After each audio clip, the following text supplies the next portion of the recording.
The empire stretched across countless stars, yet within the palace halls, silence reigned. The queen sat upon her throne carved of crystal and iron, her crown resting heavy, not because of its weight but because of what it represented. Her people saw her as unshaken, a figure of strength wrapped in golden light, yet within her heart the silence had grown unbearable. Trust had become brittle, loyalty had turned to shadow, and though her courtiers bowed low, their eyes glimmered with hunger for power. Whispers filled the corners of her court, secret words traded in shadows. Ministers who pledged loyalty in daylight conspired in darkness. Generals who once swore to protect her now measured the strength of her rule not with devotion but with ambition. The queen listened. She heard their words.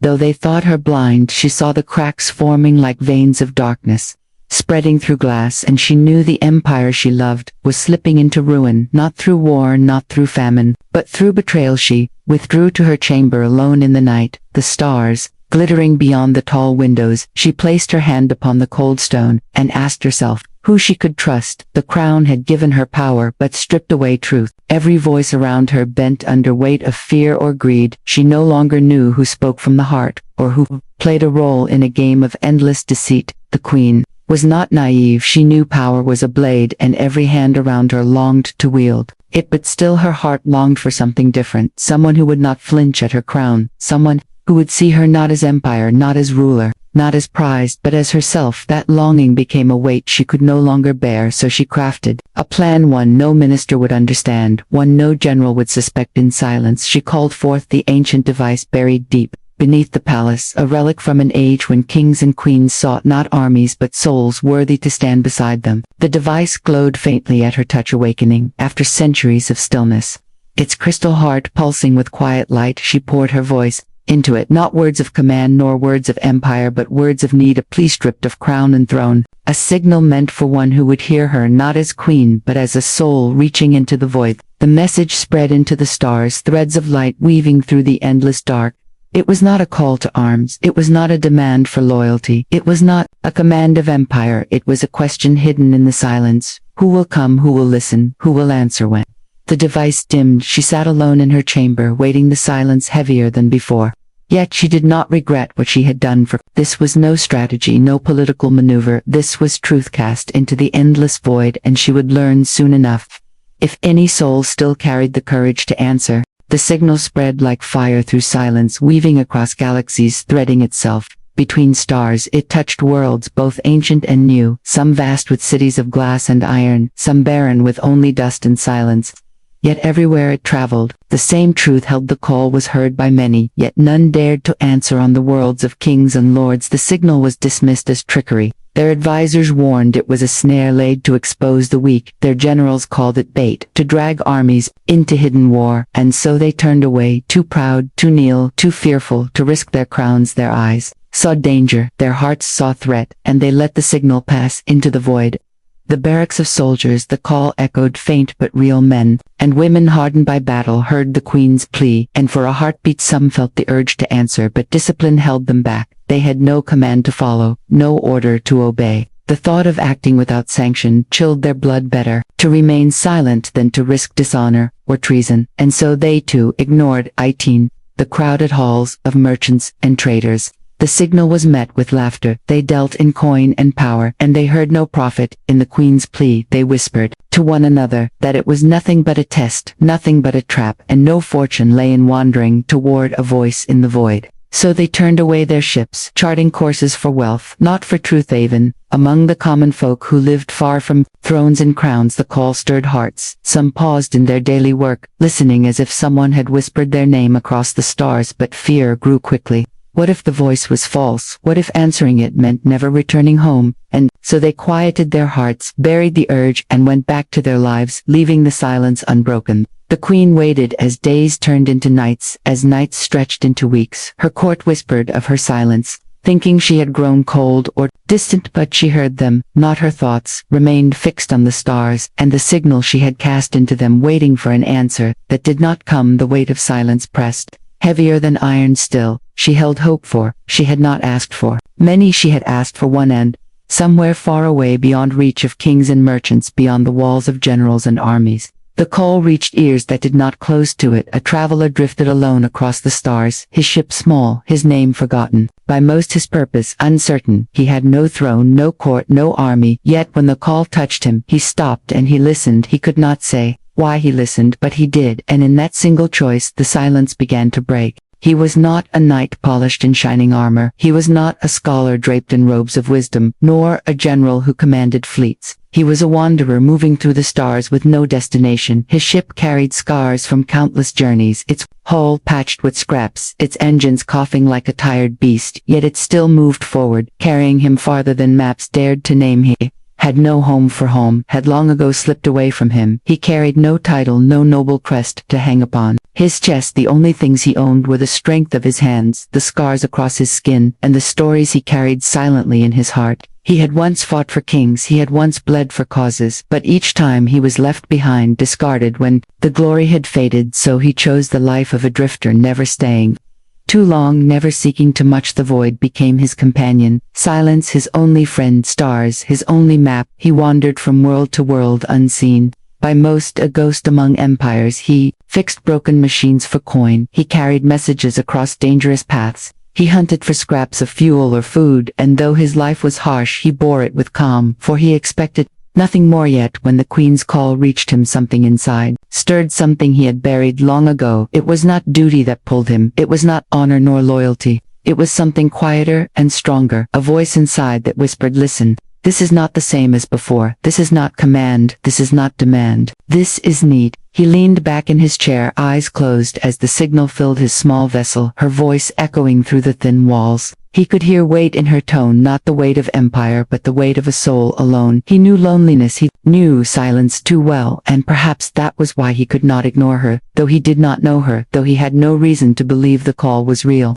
He felt it strike him deeper than any order had ever done. For hours, he sat in silence, staring at the stars, thinking of the roads he had walked, thinking of battles fought and lives lost, of promises made and promises broken, and still the voice lingered, not fading, as all others had. It clung to him, pulling like gravity, until he realized there would be no peace unless he answered. His fingers moved slowly over the controls. The console flickered with tired light. He sent a message back, simple words carried across the void. He spoke not as a soldier, not as a subject, but as himself. His voice rough, his tone steady. He said, I hear you, I am here. And in that moment, though he could not see her, the Queen felt it in her chamber. The silence broke, the void stirred, and the first thread of destiny was woven between them. When the Queen heard the voice return from the void, she sat upright, her breath caught in her chest, for she had expected silence.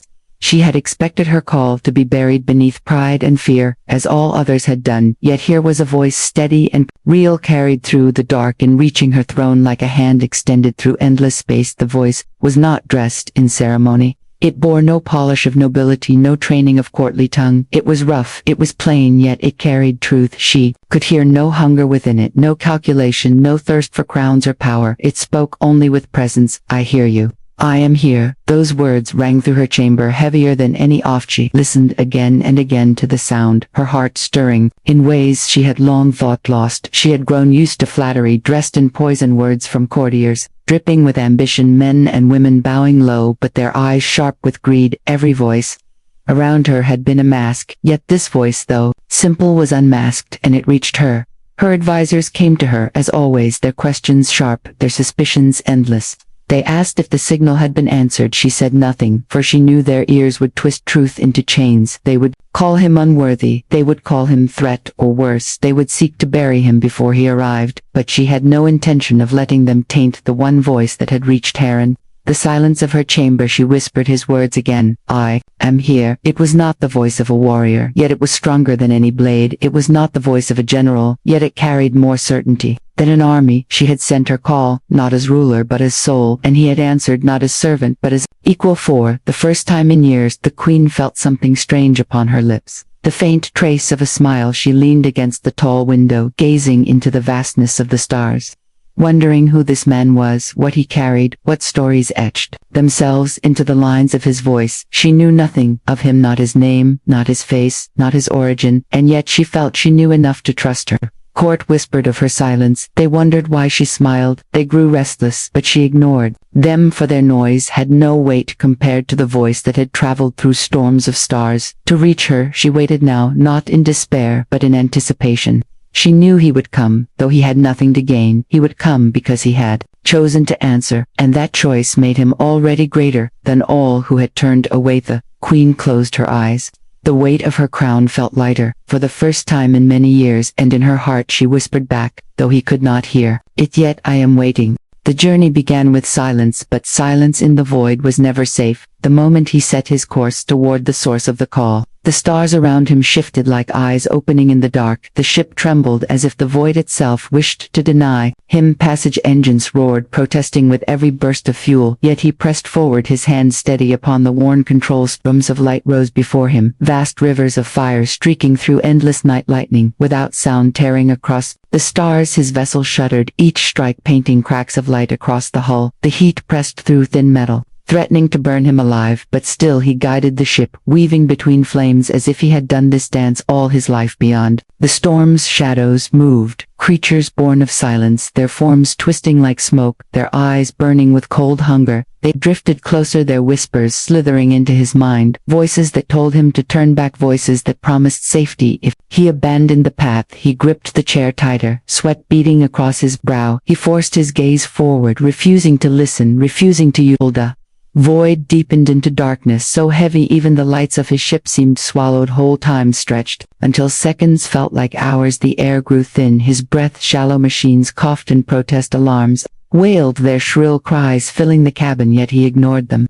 He had survived worse, he told himself, and he would survive this too, because he had given his word, not in oath but in choice. He had said, I am here, and he would not take it back. Each trial pressed harder, each step through the void stripped another piece of him, leaving only resolve. His hands bled as he forced failing controls to obey. His eyes burned from lack of rest, yet within that exhaustion his determination sharpened. Every danger became proof of his will, every storm a measure of how far he was willing to go. Far across the stars the queen watched through ancient mirrors hidden deep within her chamber. Her court mocked his progress. They whispered he would fail, that he would never survive. They compared him to warriors of legend and found him lacking. They laughed as his small ship staggered through storms that would crush fleets, yet the queen said nothing. She only watched, her gaze steady, her silence deeper than their scorn. And though he could not see her, though he did not know she watched him, he felt her presence in the call that still lingered in his heart, a faint echo that told him he was not alone. And with every trial survived, he whispered to himself words meant for no one else.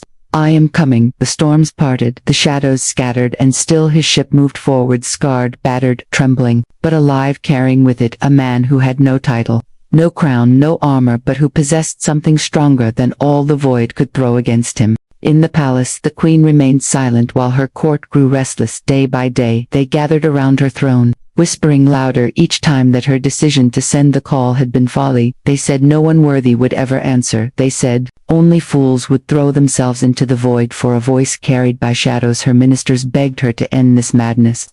Her generals urged her to summon armies instead, but the queen gave them no answer. Her eyes stayed fixed on the ancient mirrors that shimmered with faint light reflections of distant stars. Where she watched the small vessel fight its way forward, she saw storms batter his ship, she saw shadows claw against his hull, she saw his weary frame bent but never broken, and though her court saw only weakness, she saw strength. They laughed when his engines faltered, they mocked when his vessel spun into silence, they declared him dead again and again. But each time he rose again, dragging the ship back into motion, as if some unseen hand guided him. The queen knew it was not luck, it was not chance, it was will, the same will. She had been searching for the same will none of her ministers or generals possessed. Some nights she stood at her window, crowned heavy upon her brow, eyes fixed upon the dark skies beyond her palace, and she thought of his voice, plain, rough, yet steady. Those words lingered in her thoughts. I am here, she whispered them to herself, when the doubts of others pressed against her, when the weight of her throne threatened to crush her. She repeated them softly, and they became her shield. Her